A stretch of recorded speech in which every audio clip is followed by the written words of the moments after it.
Liberando sus frenos.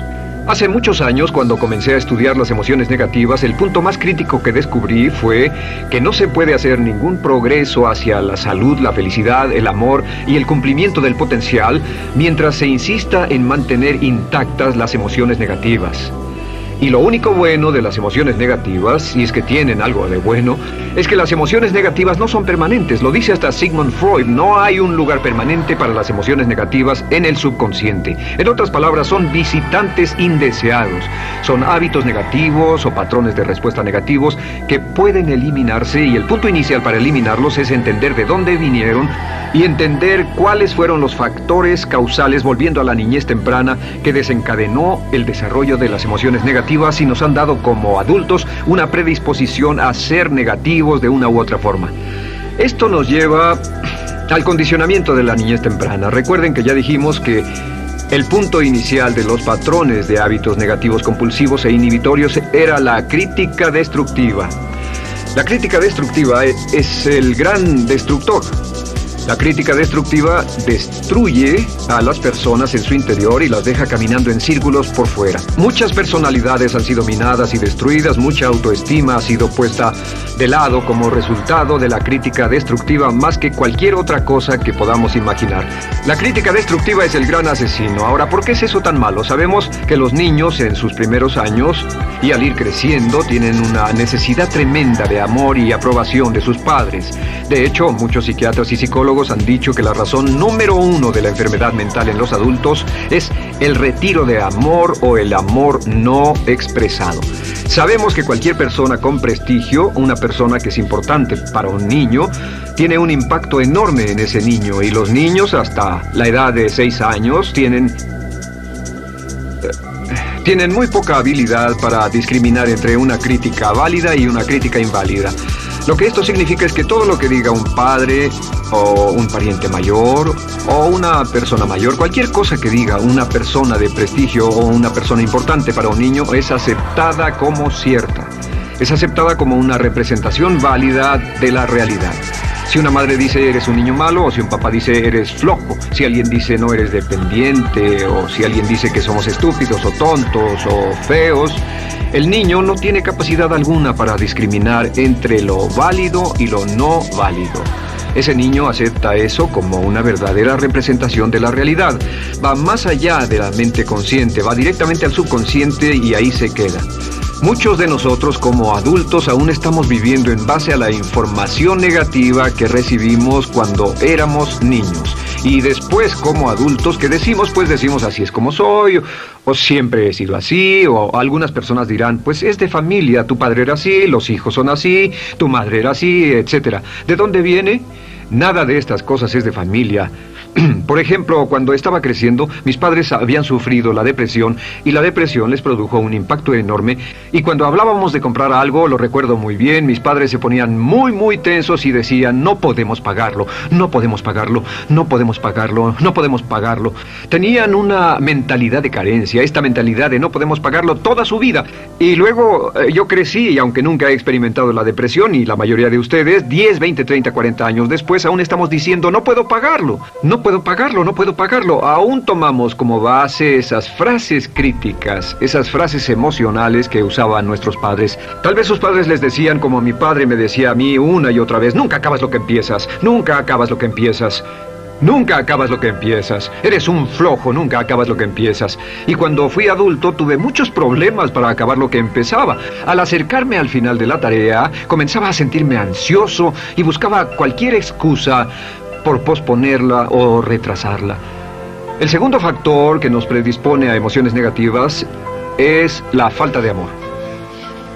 Sabemos que las personalidades de los niños se desarrollan al grado en que reciben una alta calidad y una alta cantidad de amor de sus padres. Existe una relación de 1 a 1 entre la cantidad de amor, la calidad de amor y una personalidad sana. Ese amor negado o la privación de amor es la causa clave de la infelicidad, la negatividad y la enfermedad mental en los adultos. Para que un niño se sienta realmente amado, el niño debe tener padres con buenos conceptos, y la mayoría de nosotros tuvimos padres que fueron víctimas de sus padres, que a su vez fueron víctimas de sus padres. Un escritor famoso dice que todo el mundo es víctima de una víctima. Todos son víctimas de víctimas. Nuestros padres quisieron criarnos de la mejor forma posible, pero ellos mismos fueron víctimas de víctimas.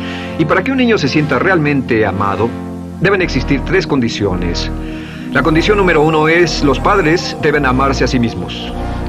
Los padres deben amarse a sí mismos. Recuerden, nunca le podrán dar más amor a otros que el que sienten por sí mismos. Si no se aman a sí mismos, no pueden amar a sus hijos. Si tienen un poco de amor por sí mismos, deben difundirlo en sus hijos. Si tienen poco amor por sí mismos y es absorbido por sus esposos, entonces, a veces, aunque deseen amar a sus hijos, no tienen amor que darles. Sus padres querían amarlos y en muchos casos no tenían amor para darles. Y eso es porque nunca lo recibieron cuando crecieron. El segundo requisito es: los padres deben amarse mutuamente. Para que un niño crezca sintiendo confianza en sí mismo, crezca sintiéndose amado, a salvo y seguro, debe crecer en un ambiente donde los padres se amen.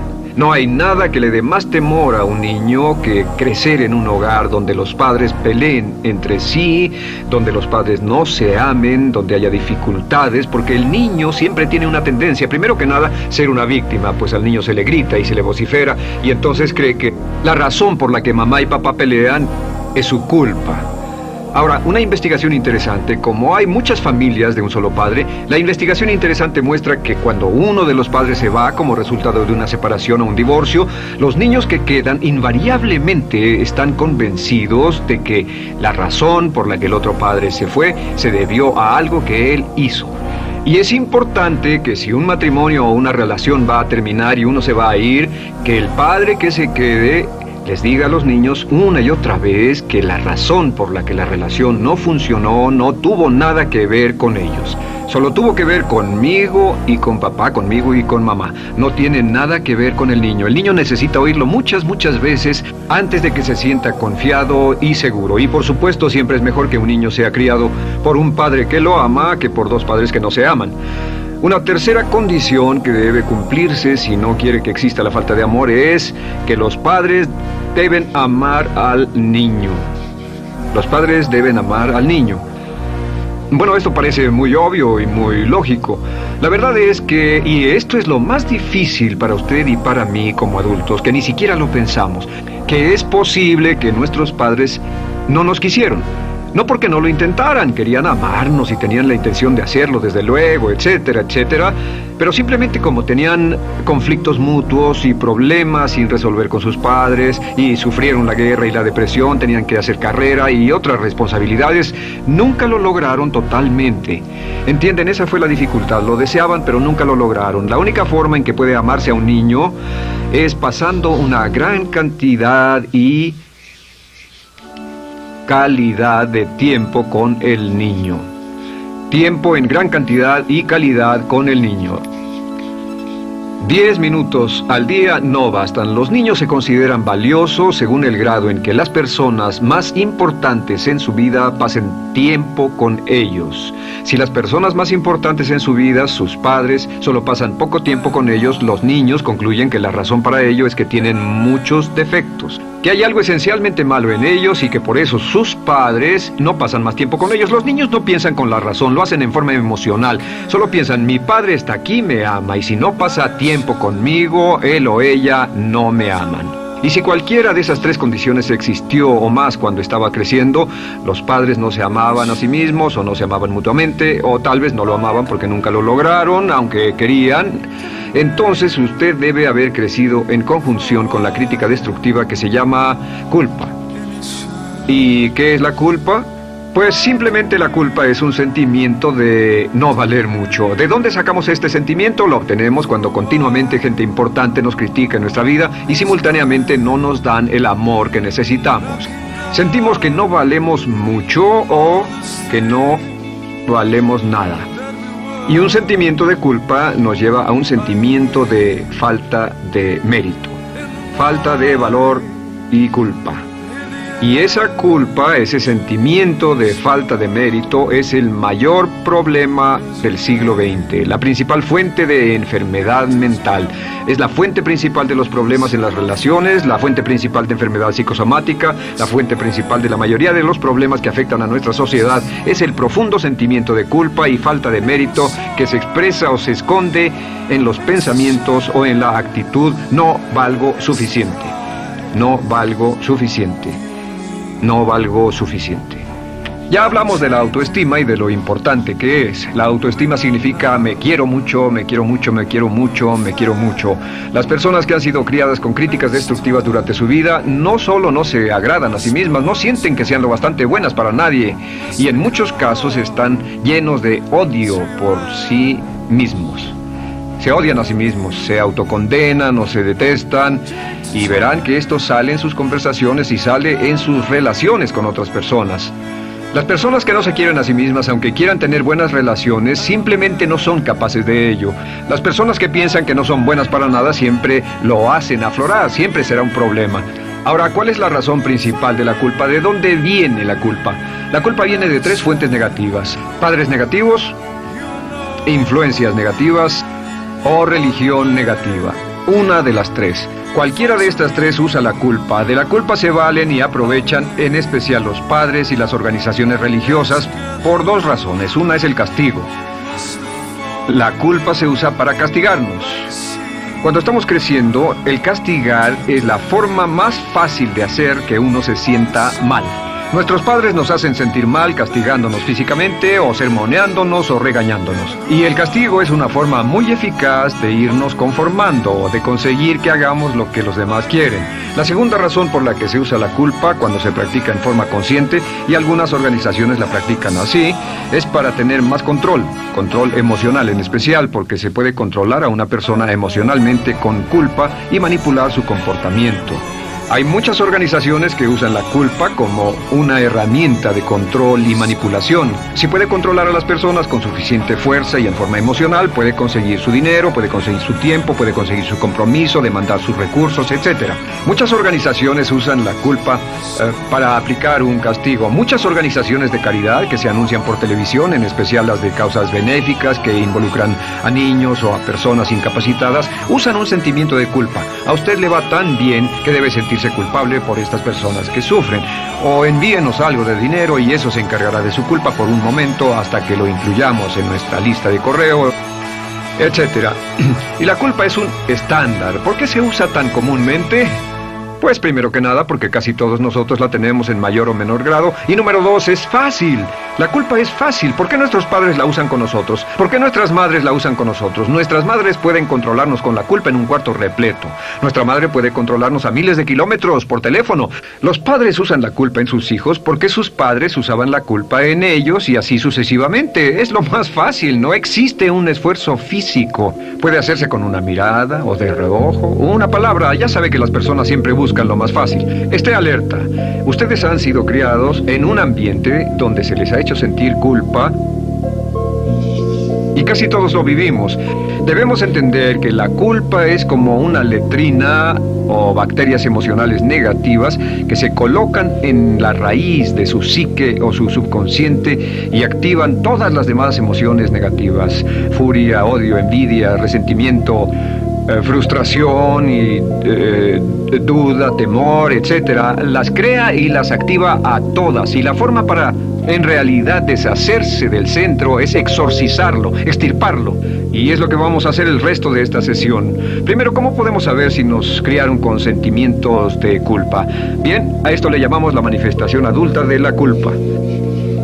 Manifestación adulta de la culpa.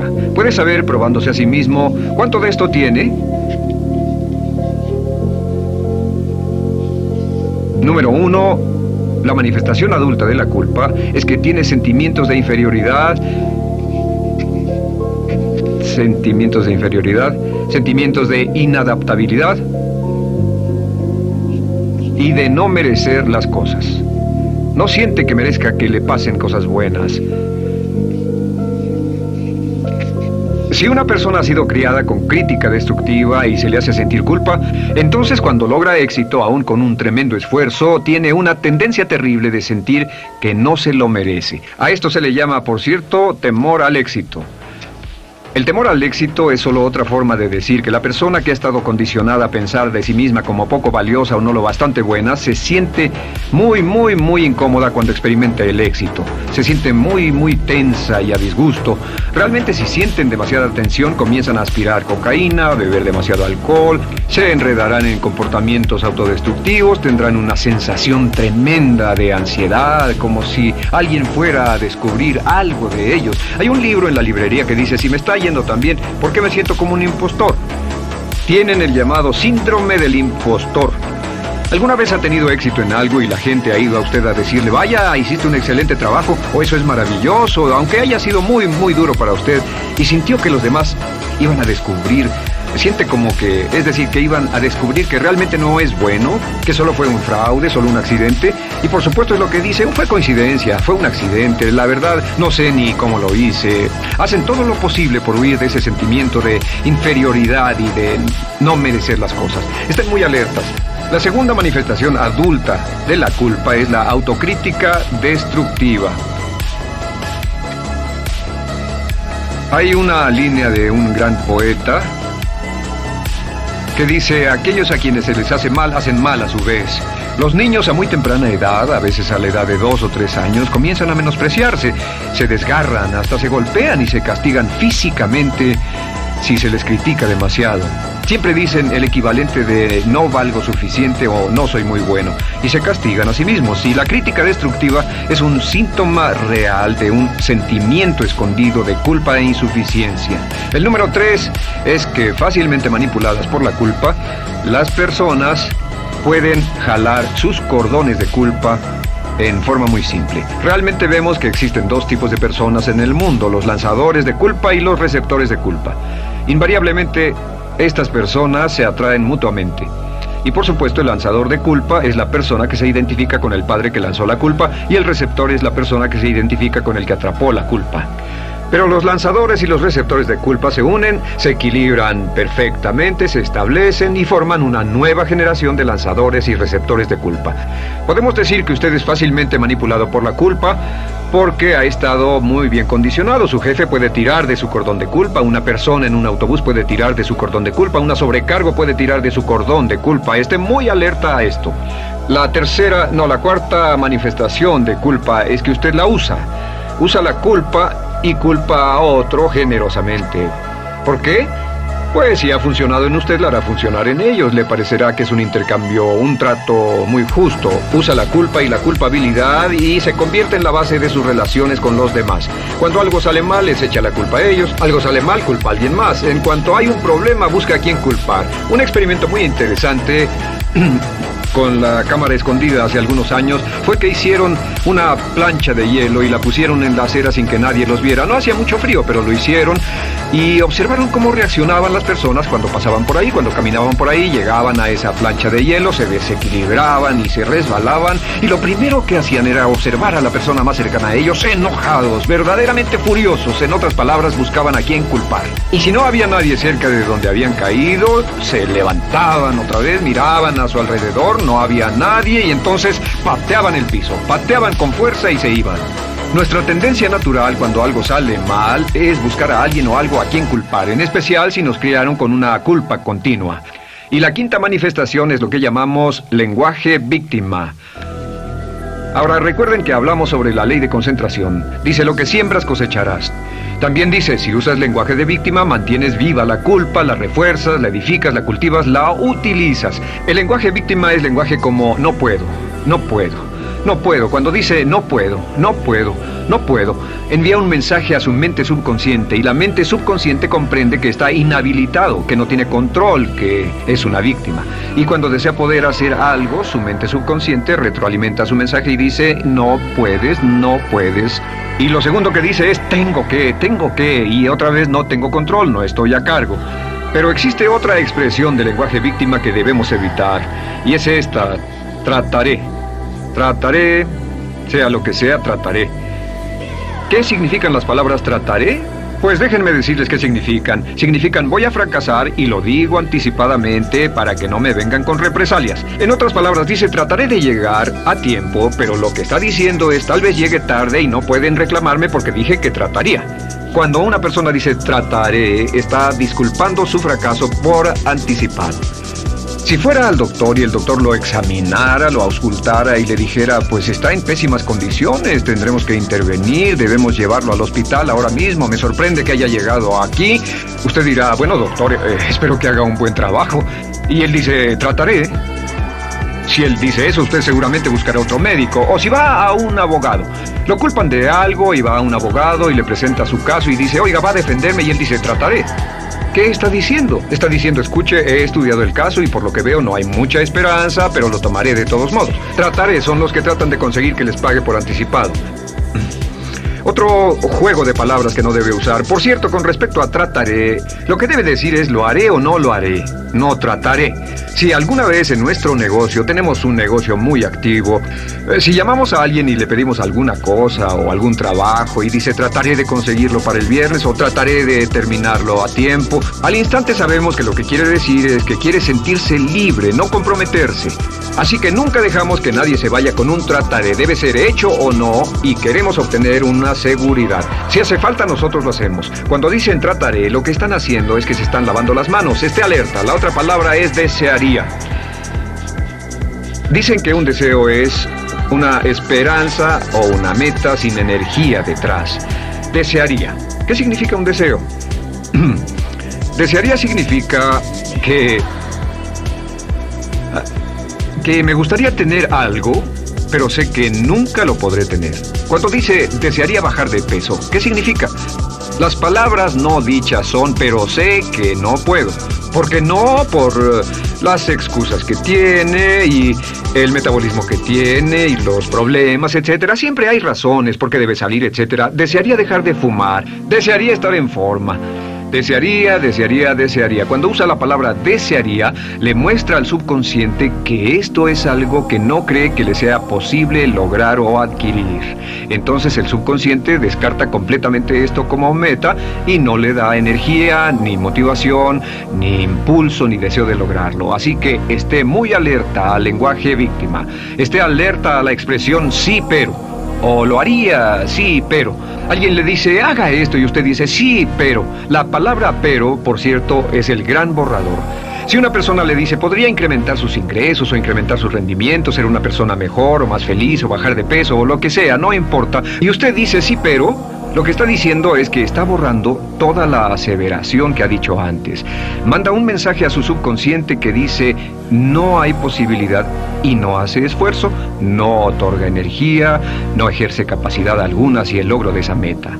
Y las personas que han sido criadas con culpa tienen 5 cualidades o 5 manifestaciones de adultos. Una es que se sienten inferiores, se sienten inadecuadas, sienten que no merecen que les pasen cosas buenas. Estén muy alertas a eso. El número 2, se autocompadecen continuamente, usan la autocrítica destructiva. El número 3, usan la culpa y la culpabilidad en ellos y en otros. El número 4, son manipuladas por la culpa. Y número 5, usan lenguaje víctima. Así que, ¿cómo nos deshacemos de la culpa? ¿No es sorprendente cómo se aclara esto? Este pizarrón, todo se borra. Tengo una varita mágica cuando me voy a sentar al escritorio. Entonces, ¿cómo nos deshacemos de la culpa? Para deshacerse de la culpa,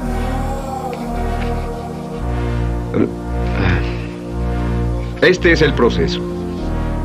Tiene algunos pasos importantes. Número 1, el primero de la lista, elimine la autocrítica. Elimine la crítica autodestructiva. En otras palabras, nunca diga nada destructivamente crítico de usted mismo. No lo diga. Esta es la regla básica. El subconsciente acepta lo que diga usted como cierto, como un mandato. Así que no diga nada de sí mismo que no desee sinceramente que sea cierto. No diga estoy cansado, estoy gordo. No diga no puedo o debo. No diga nada a menos que quiera que sea cierto. Las palabras que van después de la palabra yo son las palabras que su subconsciente registra como mandatos, excepto cuando dice yo desearía o lo intentaré. Así que elimine la crítica destructiva. Siempre hable en términos positivos sobre usted. Me gusta mi persona, puedo hacerlo, lo haré, escogí hacerlo, pero nunca diga no, no puedo. Número 2 es no dejarse manejar por la culpa. Rehúse ser manejado por la culpa. Porque cada vez que le permita a alguien que lo manipule por la culpa, ¿sabe qué pasa? Refuerza y hace más poderoso el efecto de la influencia de la culpa en su vida. Cuando yo crecí, debo decir que yo crecí en una familia que estaba muy influenciada por la religión negativa. Realmente mi madre, Dios la bendiga, tenía un cinturón negro en el pecado e hizo un trabajo verdaderamente soberbio en ello. Y yo tardé en sobreponerme. Cuando me casé con Bárbara, ella también venía del mismo tipo de familia y recapacitamos. Hay una hermosa respuesta cuando uno de los dos caía de nuevo en los viejos patrones. Decía, no tratas de hacerme sentir culpable, ¿o sí? No tratas de hacerme sentir culpable, ¿o sí? Solo diga, no tratas de hacerme sentir culpable, ¿o sí? Y no deje que las personas lo manipulen usando la culpa. El número 3, no use la culpa o la culpabilidad y anuncie que no va a usarla. No la use en otras personas y permita que sus hijos o su cónyuge digan lo mismo. No tratas de hacerme sentir culpable, ¿o sí? Repítalo una y otra vez. Y si la otra persona le dice eso es lo que trato, contéstele no va a funcionar. Y no funcionará. Es que la culpa solo funciona mientras usted no sepa que está siendo usada en usted. El número 4 es lo que llamamos la ley del perdón.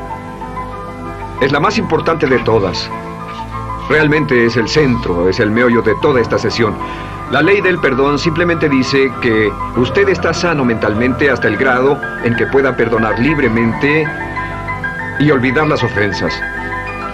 Que su habilidad para perdonar a los demás es la clave que determina su felicidad y su éxito en la vida.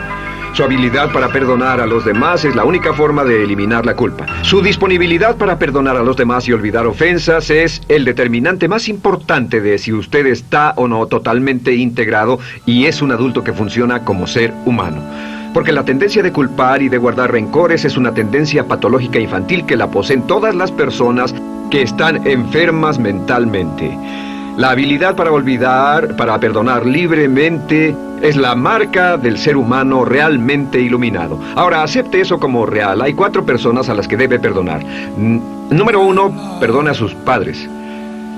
Perdone a sus padres por todo lo que le hayan hecho para herirlo. La mayoría de nuestras investigaciones muestran que casi todos nuestros problemas como adultos se remontan a no estar dispuestos o no poder perdonar a nuestros padres por algo que hicieron que nos hirió. Perdónelos un 100%, escríbales, llámeles por teléfono, dígales, o cuando menos perdónelos en su corazón, pero perdone a sus padres. Número 2, perdone a los otros. Perdone a todos los demás. Perdone a todos los que lo hayan herido de algún modo, por cualquier cosa, y déjelo así. Ahora, hay muchos que dicen no puedo perdonar a esa persona por lo terrible que me hizo, pero recuerde esto, el perdón es perfectamente egoísta. El perdón no tiene nada que ver con la otra persona, solo tiene que ver con su paz mental y con su propia integridad mental. Número 3, perdónese a sí mismo. Perdónese por todas las cosas débiles, tontas, insensatas y estúpidas que haya hecho, porque todas las personas han hecho cosas tontas, insensatas, estúpidas y ridículas, pero perdónese en un 100%.